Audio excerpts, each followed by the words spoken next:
Chapter 10, Knife River National Historic Site in North Dakota.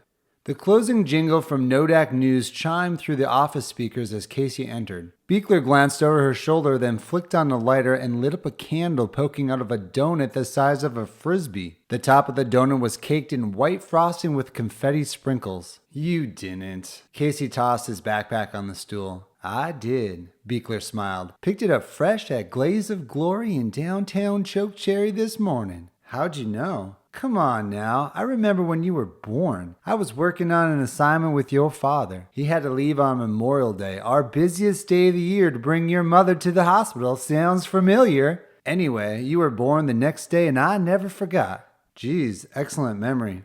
And thanks for this. Casey wondered how many calories were in a frisbee-sized donut. Make a wish already before the candle goes out. Casey closed his eyes, made the first wish that came to mind, and blew out the candle. Good, now we'll have to eat up quick because we have a VIPer coming in this morning for a private tour before the park opens. Beekler pulled a box of donuts from a cabinet under her desk and ripped back the cover, a 50-count crate of donut holes. Guilt-free when they're mini. What else do you have in that clown cabinet of yours? Any weapons or novels? Might have a Louisville Slugger and some thriller novels down there, you never know. Beekler shoveled 3 donut balls in her mouth. I'll take a James Patterson novel if you have one. Casey tossed the candle aside and lifted his donut with both hands. He bit into the outer rim. It reminds me of a warm, Krispy Kreme donut from back east. Thanks for thinking of me, Beekler. Don't mention it. Beekler mumbled through a mouthful. Donut crumbs fell on the keyboard as she talked. Speaking of back east, our media folks in Washington want some pictures from today's tour for publicity, which means I'm gonna capture some pictures and videos while you give the tour. Make sure you clean yourself up once you finish your birthday breakfast. Must be a big name for Washington, too. I also hope you're okay with me sharing a video of the tour on my personal TikTok page. I want to tag the VIP and bring over his fans. Beekler brought her hands up in a prayer gesture with a donut hole balancing on the tips of her fingers. How many followers you have? Just broke 100.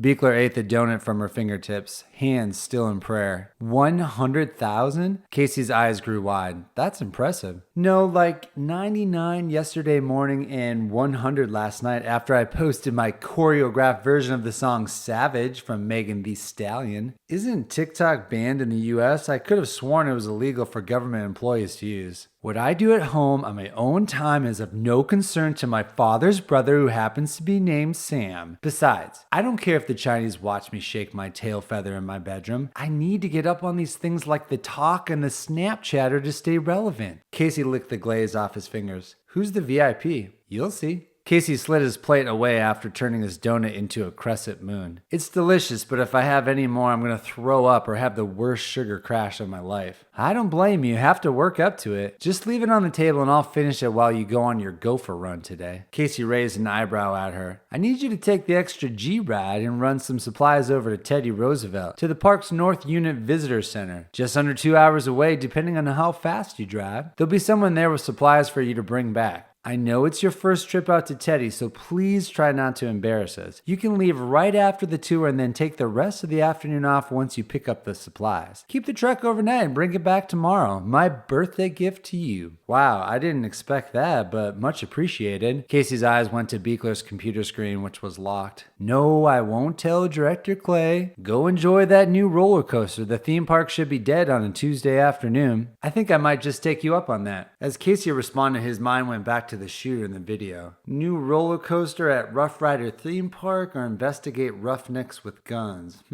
He saw a vehicle enter the parking lot out of the corner of his eye. He glanced at it and did a double take, like a cartoon character whipping his head back once he realized who it was. No way, Billy Geronimo? Casey asked. How'd you know? A Res Vonnie tank just parked in our lot. I saw the same one at the pub last night and the bouncer told me it was Geronimo's. Well, hop to it. Beekler threw her empty donut box away and slid Casey's leftovers under the table. Straighten your hat and make sure you're pretty for the camera. I want you to pretend my camera is a conference call full of important people who are listening to your tour virtually. Sound good? Sure. Casey repositioned his Stetson and cleaned his hands with a paper towel. All the tank's doors opened and 4 people sprang out. Geronimo had his fedora on and he adjusted his belt. His shiny silver belt buckle glistened in the morning Dakota sun. Should I go out and greet him? Casey asked. Beekler wiped crumbs off her uniform and stood up. No, just play it cool. Who are the folks with him? I assume his entourage. Two of his crew members were younger, around his age, a guy and a girl. They were dressed in casual Prairie Land attire, Carhartt jackets, designer jeans for the girl, and khaki pants for the guy. They both had their heads craned down and were tapping on their phones like they were in a Pokemon battle. The last member was a short, scrappy man around Geronimo's age wearing a skin-tight, long-sleeve Under Armour shirt. He had cauliflower ears, the type wrestlers get. Geronimo entered first with the others close behind. Welcome, Mr. Geronimo and company. Beekler waddled over to shake their hands. My name is Ranger Beekler, and this is Ranger Clay. I coordinated with one of your assistants the other day. I'll be taking some photos, and he'll be giving you the tour. Thank you for showing us around. Geronimo flashed Casey a smile as they shook hands. Brought my two assistants with, Garrett and Mariah. Garrett does my social and Mariah coordinates my schedule. They bobbed their heads up and feigned smiles. And this here is Alan. He's executive protection. Alan gave a slight head nod. Not that we think we'll need any protection out here with you fine rangers. Geronimo winked at Beekler. It's a pleasure to meet you, Casey said. I've been a fan for a while and was at your lecture last night. Love your tank out there, too. Geronimo slapped him on the shoulder, and his strength surprised Casey. Thanks for being a fan. Maybe if we finish early enough, you can take the tank for a spin out on the backcountry. See what it can do. Count me in for... That's not happening, Beekler said. Now, your assistant said it was okay to film your visit here and post to our social media channels. Film and post away, Geronimo said. Take Billy's account,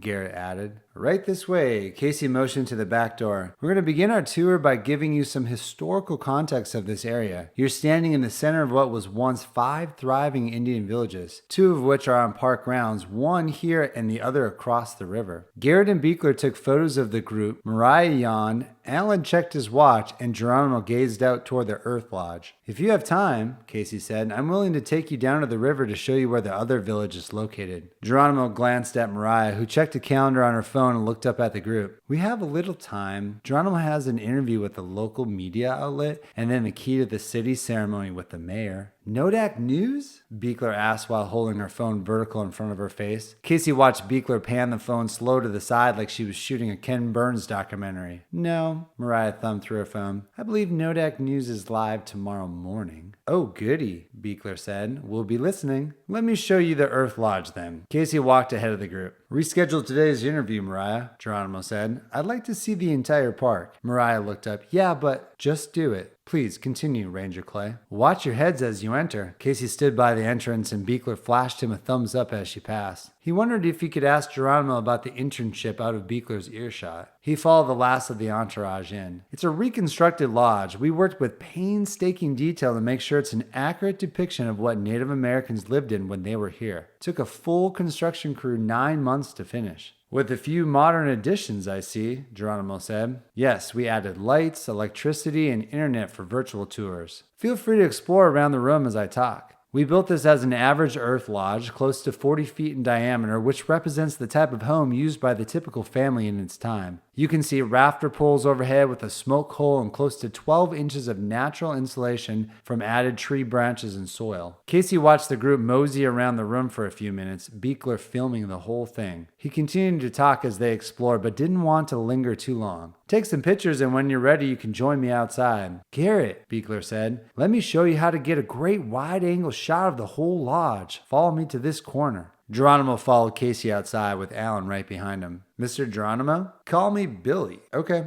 Billy. Wanted to mention this away from my coworker. I'm considering applying for one of your internships, but not sure if I can do it outside of normal work hours. I've always enjoyed following your adventures, and I'm curious to see what it's all about. Plan to be at your second lecture on Thursday night, too. Geronimo produced a business card from his inside pocket in one fluid motion. Sure thing, Ranger Clay. It's Casey. He took the card and looked at it. The card was all black, and the only thing written on it was an email in gold lettering. Billy@Geronimo.com. That's my primary email, Casey. I always need strong, ambitious young men like yourself on the team. Send me your resume and maybe we can chat about some opportunities. Geronimo leaned closer and whispered, on a side note, what do you know about the oil industry? I know a little about it, I guess, but I'm not... Good, I'll fill you in later. Looks like our group caught back up. Casey pocketed the business card as Beekler and the assistants exited the lodge. Let's continue down Village Trail. The group navigated to the top of the river bluff, close to where Casey had heard the buffalo calf. He wondered how his furry little friend was doing. It doesn't look like much now, but back in the early 1800s down by the river, there was a lot of activity. Kids would play in the water, men fishing, small boats floating by. What's on the other side of the river? Geronimo asked. That's one of our other villages. We put in some trails along the river and artificial banks because Knife River's cutting away at it. We had to close that entire area to the public because the bank is crumbling, but we hope to open it again one day. Give visitors more opportunities to walk in the footsteps of Lewis and Clark in Sacagawea. Do you have any questions? Alan piped up for the first time. How far does your park boundary extend? Not as far as we'd like. Beekler put her phone down to chime in. Just upriver a little on both sides, but there's private property around, and it's as far as we can go. Plus, the other villages are some distance away, Casey said, closer to Mandan and other parts of the Missouri River. If it's okay with you, I'd like to walk along the river a little with Alan, Geronimo said. Ranger Beekler? Casey asked.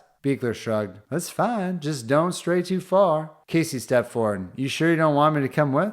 We'll be okay, trust me, Geronimo smiled. You can hang out with Garrett and Mariah here for a few minutes. Great, just what I want to do, Casey thought. Beekler made small talk with Garrett and Mariah while Casey watched Geronimo and Alan walk up the river. The men passed the location where he'd found the buffalo calf, and Alan pointed across the river. Geronimo bent down and grabbed some mud from the edge of the river. What are they up to? Casey wondered. When the men returned to the group, Geronimo directed a question at Beekler. Have you been stationed here a while? Yes, a few years. Why do you ask? Geronimo motioned toward the new oil drill. I see the oilmen have arrived across the river. Have you ever noticed any byproducts in the ground or river water? Not yet, Beekler said, but that's the first I've seen of that drill. Let's hope it stays that way, or we'll call every available federal regulator to come out and put an end to that operation. Hopefully it won't affect your park at all, Geronimo said. It already has, Casey thought. Do you know who runs that new drill? Not sure, but if they cause you any trouble, I can find out. Geronimo looked at Alan. We'll monitor them and let you know. Beekler flashed a thumbs up. I'm sure you will. Anyway, neat history and an excellent tour. Geronimo tipped the brim of his hat. I think we're good on our end, but thank you both for taking the time to show us around. I'm glad I could check this off my central North Dakota bucket list. Make sure you both keep in touch. Geronimo's eyes lingered on Casey. Casey patted his pocket. I'll do that.